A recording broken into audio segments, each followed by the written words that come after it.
أعوذ بالله من الشيطان الرجيم بسم الله الرحمن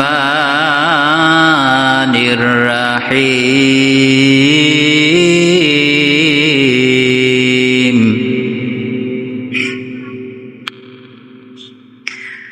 شهر رمضان الذي أنزل فيه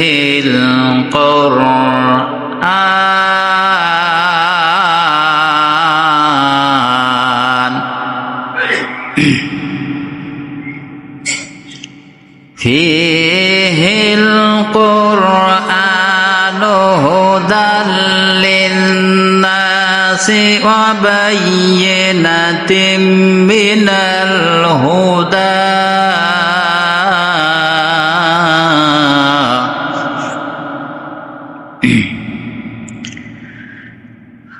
شهر رمضان الذي أنزل فيه القرآن هدى للناس وبينة من الهدى صدق الله العظيم وقال تعالى في حبيب الشان إن الله وملائكته يصلون على النبي يا أيها الذين آمنوا صلوا عليه وسلموا تسليما اللهم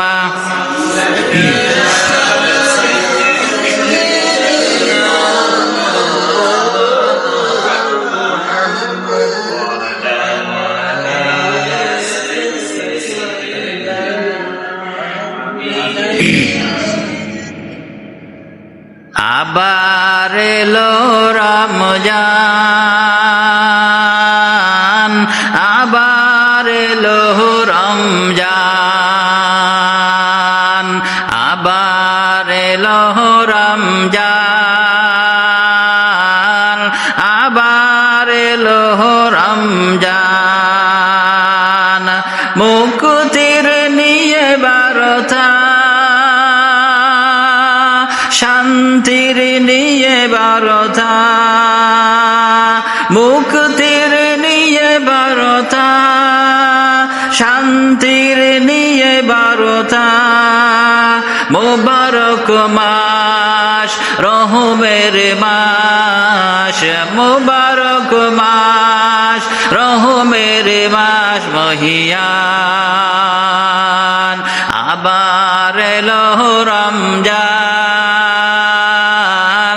আবার এলো রমজান আবার এলো রমজান আবার এলো রমজান জীবনের যত পাপ কালিমা মুছে দিয়ে এনে দিতে লালিমা জীবনের যত পাপ কালিমা মুছে দিয়ে এনে দিতে লালিমা সকলের তরে সেই সিয়ামের দাম সকলের তরে সেই সিয়ামের দাম ফুরায় আবার এলো রমজান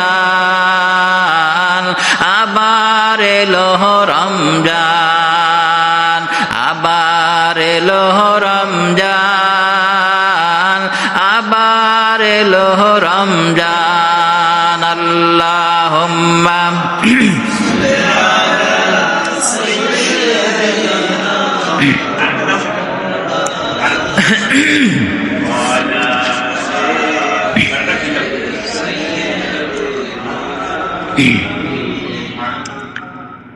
আমরা মহান আল্লাহ তাআলার কাছে শুকরিয়া আদায় করি যে মহান রব্বুল আলামিন তিনি অত্যন্ত মেহেরবান করে আমাদের সকলকে পবিত্র মাহে রমজানুল মুবারক মাসের দ্বিতীয় জুমায় সকলকে যত সময় তার ঘরে আসার মতন সুযোগ দান করেছেন। এই জন্য সেই মহান রব্বে কারিমের দরবারে শুকরিয়া জ্ঞাপন করি। সবাই বলি আলহামদুলিল্লাহ, মোহাব্বতের সাথে ভক্তি সহকারে আরো জোরে বলি আলহামদুলিল্লাহ। আমার বন্ধুগণ, আমরা মাহে রমজানুল মুবারক সম্পর্কে বিগত জুমায় আলোচনা শুনছিলাম যে মাহে রমজানুল মুবারক মাস আল্লাহ তাআলা আমাদের উপরে রোজাকে কি করেছেন? ফরজ করেছেন। এই ফরজ হুকুম যদি আমরা পালন না করি, পালন করতে ব্যর্থ হই, তাহলে আল্লাহ তাআলার পক্ষ থেকে আপনার পরে আমার পরে রহমত আছে না শাস্তি আছে? শাস্তি আছে না? শাস্তি আছে। এই জন্য এ বিষয়ে অনেক আলোচনা আমরা শুনেছি, হয়তো আমাদের মনে নাই। এখন যদি জিজ্ঞেস করা হয় রমজান মাসের যে হাদিসগুলো বর্ণনা করা হয়েছে রোজা না রাখলে তার শাস্তিটা কি, একটা বলেন তো মনে হয় কেউ বলতে পারবে বলে তো মনে হয় না। যে একটা শাস্তির কথা, যে একটা শাস্তি যে আমরা বলেছিলাম, মানে যে হাদিসের ভিতরে আসছে, যদি কোনো ব্যক্তি রমজান মুবারক মাসে রোজা ছেড়ে দেয় ইচ্ছাকৃত ভাবে, ওজর ছাড়া ছেড়ে দেয়, তাহলে তাকে তো একটা কি করতে হবে, একটা রোজা থাকার কাজা করলো, তার জন্য একটা রোজা আদায় করতে হবে, একটা আদায় করতে হবে। আর এই রোজা ভঙ্গ করার কারণে কাফারা দিতে হবে। কি করতে হবে? তুমি যে পানিশমেন্ট, আমাদের অফিসে যেরকম মানে কথা, চাকরিতে গেলে বরখেরা হলে পানিশমেন্ট দেয় না, এই পানিশমেন্ট হিসাবে কি, যে একটা রোজা তো রাখলাম, আর পানিশমেন্ট মানে কাফার হিসাবে কয়টা রোজা রাখতে হবে? 60টা। এই 60টা রাখতে হবে কি, আজকের একটা, এক বছর পরের একটা, এরকম ভাবে একাধারে রাখতে হবে। আরো হাদিসের ভিতরে বর্ণনা করছিলাম যে রাসূল কারীম সাল্লাল্লাহু আলাইহি ওয়াসাল্লাম যখন দুইজন ফেরেশতা তার দুই বাহু ধরে নিয়ে গিয়েছিল, মনে আছেন আপনাদের? আছে কিনা কিন্তু মনে, এখন মনে বলাই দিলে তারপর মনে হবে হয়তো। এই জন্য অনেক আলোচনা আমরা শুনেছি, কিন্তু মূল কথা হলো রমজান মাস এসেছে বান্দার গুনার মাফের জন্য। এখন গুনার মাফের জন্য যদি আপনি আল্লাহর কাছ থেকে মাফ না করে নিতে পারেন, তাহলে আপনার আমার মতন হতভাগ্য আর এই জমিনে থাকবে না। এই দেখেন, উদাহরণস্বরূপ বলা যেতে পারে যে এই যে সরকার একটা কথা উঠতেছে, দেবে কি জানি না, যে আপনার ফ্যামিলি কার্ড এরকম উঠছে না।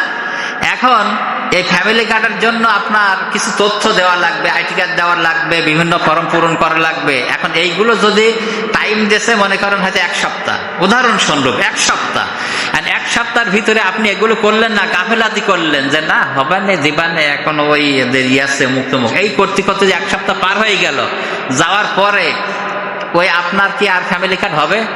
দেবে? তাহলে এই বিষয়ে আমরা খুব সচ্ছাদ থাকি যে কখন আমার যে বয়স্ক ভাতা দেবে, বিধবা ভাতা দেবে, তারপরে আপনার এই পেনশন দেবে, এই টাকা কখন দেবে। এর জন্য যদি আপনার কাছে এই কথাটা পৌঁছায়, তাড়াতাড়ি যে দোকানে শুনি যে এইরকম একটা শোনা গেছে নাকি, তারপরে এই চেয়ারম্যানের কাছে যাই, মেম্বার কাছে যাই, কাগজগুলো পূরণ করার জন্য কি তাড়াহুড়ো রয়ে যায়, আপনার অনলাইনে চলে যায়, সেখানে যাই আপনার অনলাইনে ফর্ম পূরণ করি, কি তাড়াহুড়ো লেগে যায় না। একেবারে লেখাপড়া জানে না, তাও কিন্তু তারা আগে ছোটে, ঠিক কিনা? লেখাপড়া জানে না কিন্তু তারা আগে ছোটে। কিন্তু এইসব বিষয় দুনিয়ার ক্ষেত্রে যদি এইগুলো হয়, তা আপনার জন্য আমার জন্য যে গুনাহ মাফের জন্য আল্লাহ তাআলা রমজান মাস দিয়েছেন, আপনাকে ডেকে ডেকে আনতে হয়। হ্যাঁ, আপনাকে বাড়ির থেকে ডেকে আনতে হয় যে আসেন, নামাজে আসেন, আসেন, ইফতারের টাইম হয়ে গেছে, আসেন, সাহারির সময় হয়ে গেছে। তারপরে উঠতেছি বটবানে, তখন আজান দেবে ভাব, ওই সময় উঠে 1 গ্লাস পানি খায় না, যা একটু খেয়ে নেয়, আবার অনেক না খেয়েও থাকে, এরকম করে না? এই গলিমসি করে আল্লাহ তাআলার ক্ষেত্রে। কিন্তু এই সমস্ত বোঝা যাবে কখন? যখন আপনি আমি যখন চোখ বন্ধ হয়ে যাবে। চোখ বন্ধ হওয়ার দরকার নেই, আপনার হঠাৎ প্যারালাইসিস হয়েছে, হঠাৎ স্ট্রোক হয়েছে, আপনি যখন বেডের উপরে পড়ে রয়েছেন, তখন হুঁশি আসলে তখন আর তসবিহ ছাড়ে না, সুবহানাল্লাহ সুবহানাল্লাহ সুবহানাল্লাহ পড়ে না, তখন আর তসবিহও এরকম মানে হয়ে যায় যে আমার কখন ছাড়িয়ে দিলি বাসে।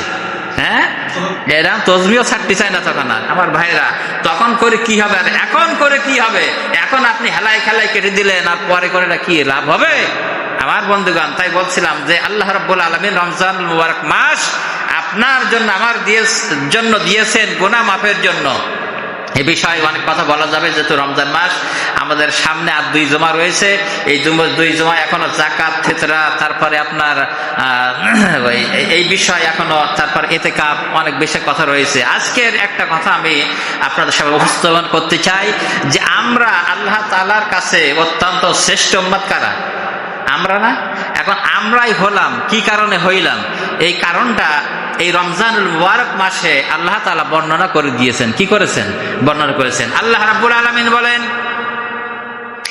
আল্লাহ তাআলা বলেন, শাহরু রমাদানাল্লাযী উনজিলা ফীহিল কুরআনু হুদাল লিন-নাসি ওয়া বায়্যিনাতিম মিনাল হুদা ওয়াল ফুরকান।